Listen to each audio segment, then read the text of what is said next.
Hello everyone, we are here at the ZF office in Pune. With us today is Suresh KV, President ZF Group in India.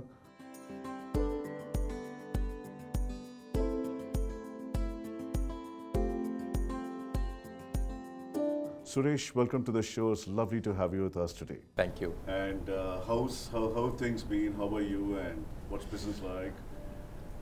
Murli, thanks a lot for this opportunity. It's been a great year.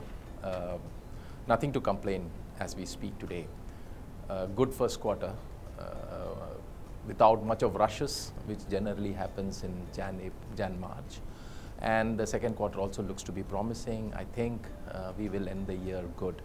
The good news is, I think most of the data says that we have crossed the pre-COVID levels, whether it is passenger volumes, commercial vehicle volumes, and even if you look at the off-highway industry.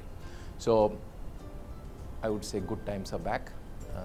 The criticality is how do you manage the new challenges which we have, the disruptions in the industry, the disruptions in the technologies which are coming in. The semiconductor is still continues to be one of the issues which we are facing, the availability of semiconductors, while most of the OEMs and the tier ones have tried to protect themselves. But once in a while this brings a surprise, a negative surprise. And once that is done, I think we should be into a new plateau where the new challenges will become the order of the day, and we should be able to tide through that. COVID has also taught us a lot, and there are new ways of working. You can see this office. Yes, we'll come to that later. Yeah, this office is, I would say, a kid which has born out of COVID, mainly because the new way of working with hybrid operations, which I think in a manufacturing setup was never ever envisaged. We should come to that later as the interview progresses. I'm very curious to hear that because by the end of the day, I think employee happiness and their well-being is paramount. But getting back to what you said challenges, and to me some of these seem pretty, I won't say difficult, but they're rather profound, right? Beyond the chip crisis, the uncertainty in the world, the volatility that continues, the war, commodity prices, costing structures, all that, does it put enormous pressure? It does. You see, let me tell you, the pressure on performance, whether it is financial performance or the operational performance, was always there. The difference today is that we were always, if you take 3-5 years back, we were battling the similar problems again and again, whether it is air freight or having inventories. It was pre-COVID also. Pre-COVID. But today what happens is, thanks to conductor crisis, the uncertainties have got to a situation where inventories and air freights do coexist. Mainly because the customer, and we cannot blame the customer there, the customer plans something, gives us schedules, and we plan for that. And unfortunately, some parts don't reach us. Wow. Then what happens is, they change the plans, and suddenly you'll see what we have not planned is what they want to produce in the next 2 weeks. That leads to air freight. Whereas whatever we planned is still there as inventory. So, you know, these sort of situations, and again, the logistics uncertainties we had, starting with Suez Canal issues, the port congestion which happened, because of which we know the container is there, but we are not able to take it out. So these sort of issues are the ones which we need to really work upon. And the current generation, I'm not talking about the younger or the new, the one who are in employment, had not seen these things before, like the way it came in the last 3-4 years. So, you know, we were muddling through the various solutions, and I think we are getting to a level where we are able to manage these things pretty well. So, yeah, the business scenario springs in surprises. We need to be flexible enough to manage these things. New understandings of the business scenarios, new learnings coming in. Digital transformations. Now digital transformation in the organization is helping because the data is coming faster than what it was before. So we are able to say that, yeah, we know this is coming. etc. So I think it is a lot of the technology is aiding us, but the human brain has to adapt itself to make sure that we are able to muddle through these issues. So Suresh, in this backdrop, I mean, with such volatility, with such tumultuous changes constantly happening, how does the role of a CEO change? Do you believe the conventional role has given way to something more innovative, imaginative, and even dynamic? Exactly. You see, even if you look at the ZF way, the values which we talk about, one of the important aspects of the ZF way of working is anticipation. Right? And anticipation means you need to be really thinking as to what is going to come tomorrow and how am I going to react to that. Wow, Nostradamus. Right? Yes, exactly. I won't say Nostradamus, but then yes, we need. So, and you see, in today's world, when data is available, information is available, it will be a crime on our part not to use them and not to take decisions based on the available data as we get it. Gone are those days when we waited for 4 days to understand what was the sales last month. Okay, today the first thing in the morning on the 1st is I get to know what the sales flash is. And then within 2 working days, we start getting the P&L. If that is the case, if I don't act upon that, if the heads of the organization don't act upon that, then we are not doing justice to this digital transformation. Wow.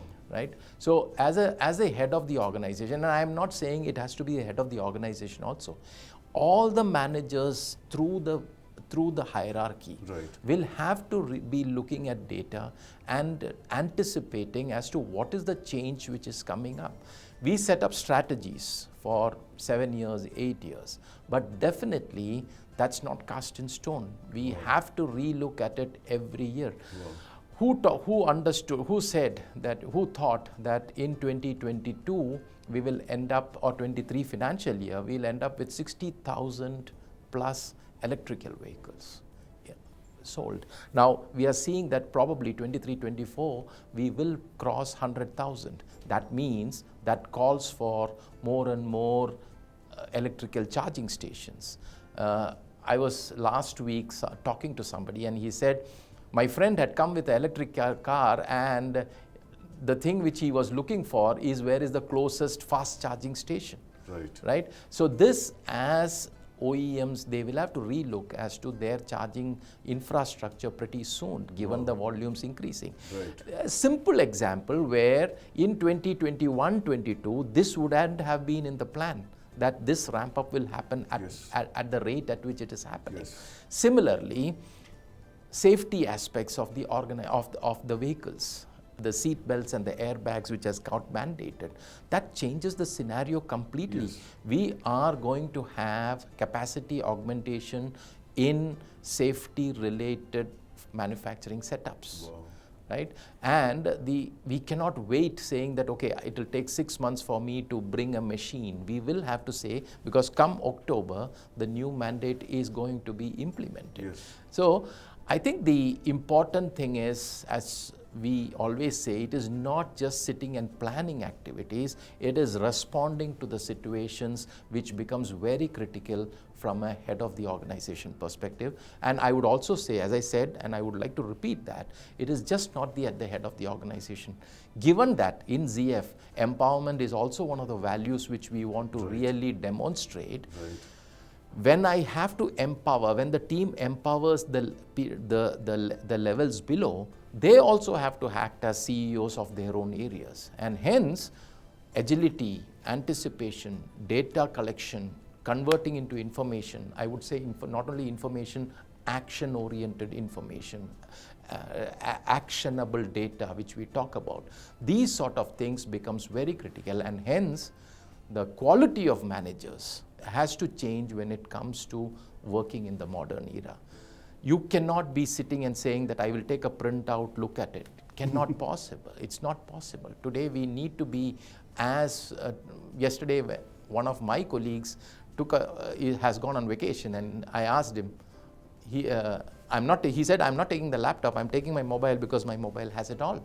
So every person has to be digitally charged up, digitally knowledgeable to ensure that he is able to pull data, because these are not talking about half an hour discussions or 1 hour discussions. It is quick analysis of the data and converting it into actions. Wow. And we cannot wait. Right. There's something that you said that set me thinking, this could be frankly perhaps an innocuous question. When you speak about this mass information that constantly comes in that causes the CEO and his team to appropriately respond, even things like, let's say, an El Nino forecast, hot weather is going to persist, does that also have a bearing on your own business plans? Because the auto industry is already worried to death what it implies in the farm sector, for instance. So definitely. Now, let's go back 2 years. The first wave of COVID, we didn't know how to do it, how to handle it. Yes. Lockdowns, and it was actually massive lockdowns across the country. The second and the third waves, you saw the lockdowns happening in pockets, correct? We had to look at it. Oh, today I see that in Indore area there is a spurt in the number of cases. There could be a lockdown there. Can we ensure that the transportation between Pune to Jamshedpur is not crossing that area? Anticipate that. Okay. So similarly, that's in a smaller scale. I'm talking about road transport. Right. Similarly, we will have to start looking at how the global logistics also what are the parameters which are affecting the global logistics in the next weeks and in the next months. Cyclones in certain geographical areas, or you are seeing that there is going to be maybe heavy rain somewhere, or it could be that there is a heat wave coming somewhere else. Or insurgencies. All these things, given that today the world has become one global market from where we take material and we supply finished products, we cannot say that my region is fine and hence my business is protected.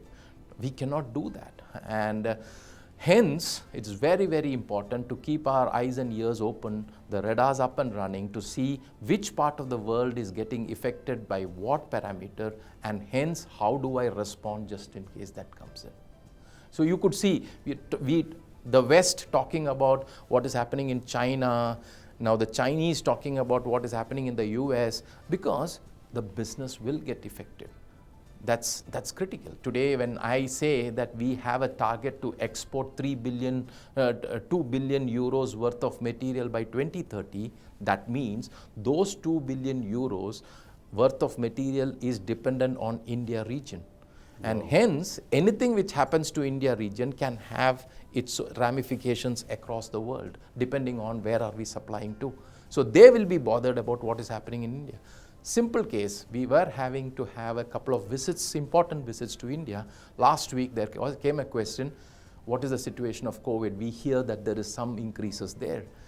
Are there travel restrictions coming in? So these radars, which were never thought about before, unless there was major issues coming up, have become part and parcel of our life today. So every part of the organization needs to be sensitive to look at what is happening in different parts of the world. Has that caused, frankly, even amongst at the CEO level, even at the leadership level, a sense of maybe paranoia?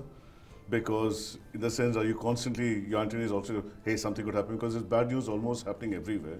And two, as a second part of the question, when you take decisive action, sometimes are these decisions also fraught with an element of risk? Because not everything could be spot on in terms of the end result. Exactly. Sometimes, I think these are all what we call it as experience.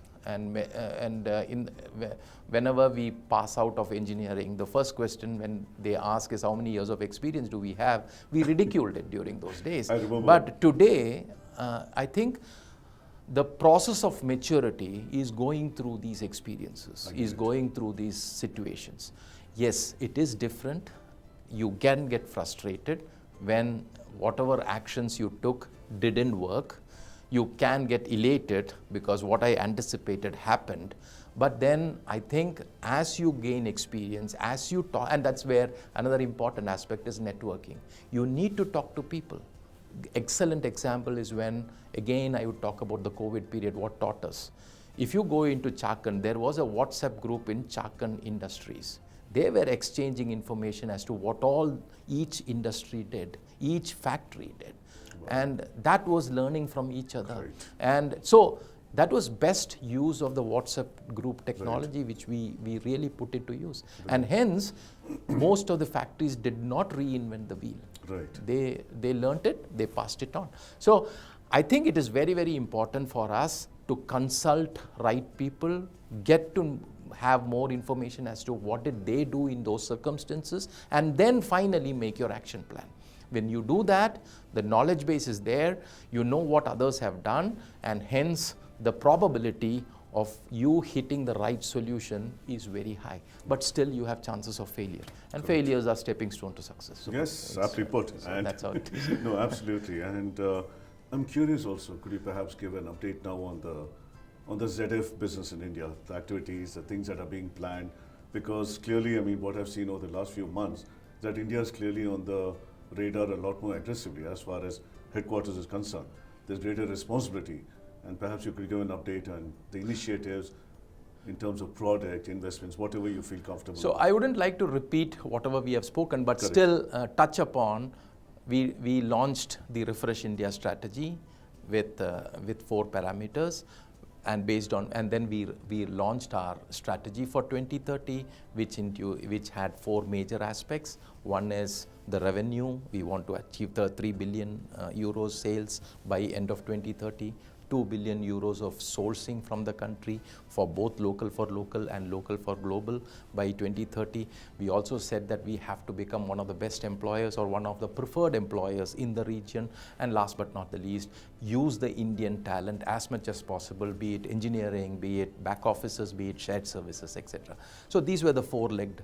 And we also said that, you know, the Indian talent, you can see the global organizations, and especially in the US, you are seeing many of the Indians sitting as CEOs there. So why can't ZF also utilize the Indian talent? So these are the aspects which we are working upon. As we speak, we are on a good way. And the good news here is the technology gap between India and the Western world, which used to be something like 10 to 15 years if you had gone 5 years back, is drastically reducing. The wow, Indian government is pushing hard for technological changes. The Indian customer, thanks to the travel which he or she does around the world, is also expecting that his or her car has all the facilities which he has seen in the West. Affordability is an issue. Indian customer is still a value-based customer. So we as multinationals need to understand how do I cater to the Indian customer in a cost-effective manner by still giving him or her all the features, but probably at Indian costs. So those are the challenges in front of us. The technology path which India is taking, the technology advancement which India is taking, helps organizations like ZF to bring in latest technology into the Indian market. We are having good engagement with all customers with respect to the latest technologies. Now, there is always this fear, whether will that really be acceptable to the Indian customer from a cost perspective. But I think with bringing in engineering here, bringing in more and more industrialization, that is manufacturing within the country, and also making sure that we are localized for most of the child parts, I think that is the solution for ensuring that we give the customer a product which is in line with his expectations and also meeting the cost targets. So we are on a good path. Are we there yet? No, because these all the projects related to 2030 gets launched in 26, 27. But we are seeing a lot of traction, and the customers are also seeing us taking India seriously. To change from ZF exists in India to ZF is becoming a significant player in India. Wow. Secondly, what we have also done is, like the way I talked about networking and partnering, we also are looking at the JV partners. We are making them, the JV partners and us together, coming out as one ZF, especially when it comes to safety related products, ZF Rani is playing a very, very important role in making sure that the ZF products are in India and are also supporting the Indian customers. And hence, I would say that we are on a good path. The base has been set well. The engineering centers being set up in different parts of the country is helping. The new plant in Chennai, Oragadam, is giving us more space to create the manufacturing footprint, not only local for local, but local for global as well. So if you look at ZF per se, we had a Western Hemisphere focus or a prominence in the western side, whereas WAPCO, the earlier WAPCO, had more prominence in the south. Now, as a combined entity, we are present in north, south, east, and west. Wow. And hence, we have the privilege of having the choice to decide from where can you cater to the customer. And given the ESG sort of pressures we have, we can make the logistics cost the minimal by providing the support from the closest location which we have. So I think ZF, as of now, the base is set up well. The understanding and the acceptance that India is a region and the fastest growing region in the current times at the corporate level is extremely good. We are seeing more and more visits coming here to understand what more can we do in India and also for India as well as for the globe. And hence, I think we are on a good wicket to really score well in the next years. Excellent. Just a couple of questions. Essentially, specifically on products, is there something that you'd like to talk about? Are there any specific products being planned with the growing role of India, a sense of what I would call greater emphasis, especially with the challenges of cost and catering to the customer in this price-sensitive market? So are there some interesting innovation being planned here? What we are trying to do is we are going to divide this into two. My answer will be more into two types of products. Product number one is the latest technology products. We talk about for the electrical vehicles, both in the commercial vehicle sector as well as in the passenger car sector and even in the industrial sector. We are looking at engaging with the customers, looking at the demand, and thanks to PLI and also the demand and also the insistence of the customer to do as much as possible in India, we are looking at possibilities of industrialization of those products in the region, and I think that's where I talked about the manufacturing footprint. The second important aspect is what I call it as the well-known technologies of the past. The transmissions, the shock absorbers, the clutches, the chassis components, which are the structural components, etc. There we are looking at how do we use Indian manufacturing base to support the world. So as I talked about, we set up the transmission plant in Pune, which is supporting the local customers, but we are looking at setting up we have already set up the shock absorber plant, commercial vehicle from line in Pune, which is going to support the world because that's a well-known technology. There are cost pressures there from the customers, and we are finding that India is the best cost country for that, and we can we make India the hub for it. There are challenges there because we have to localize the parts. They have to be of global standards. The suppliers have to meet not only the global standards, but also have to have consistent performance in terms of quality, delivery, etc., which we need to really become disciplined on that. So we have taken baby steps there. The challenges are in front of us, but if things go well, which I am confident of because we have seen many organizations do that, we can become one of the big hubs for the well-known technologies in the region. Terrific. I hope that happens. And here's my last question. And this office, this setup, it's incredible. I mean, I had a walkthrough. It just gives a sense of, if I would say, liberation, a sense of a very convivial work atmosphere. Perhaps you could dwell on that. I mean, what really got you into this? So ZF came out with what we call it as the Office 3.0, okay, wherein we said we will have hybrid offices, we will not have cabins, we will have an open work culture, wherein there are more and more meeting rooms, there are cafeteria within the offices, there are breakout rooms for people to go and if they have to have a cup of coffee and have a discussion around it. These which were seen in the IT world, we wanted to implement them in all our offices. And the office which we have set up here, the office which we have in Hyderabad, we have set up a new office in Chennai. All these offices have similar principles.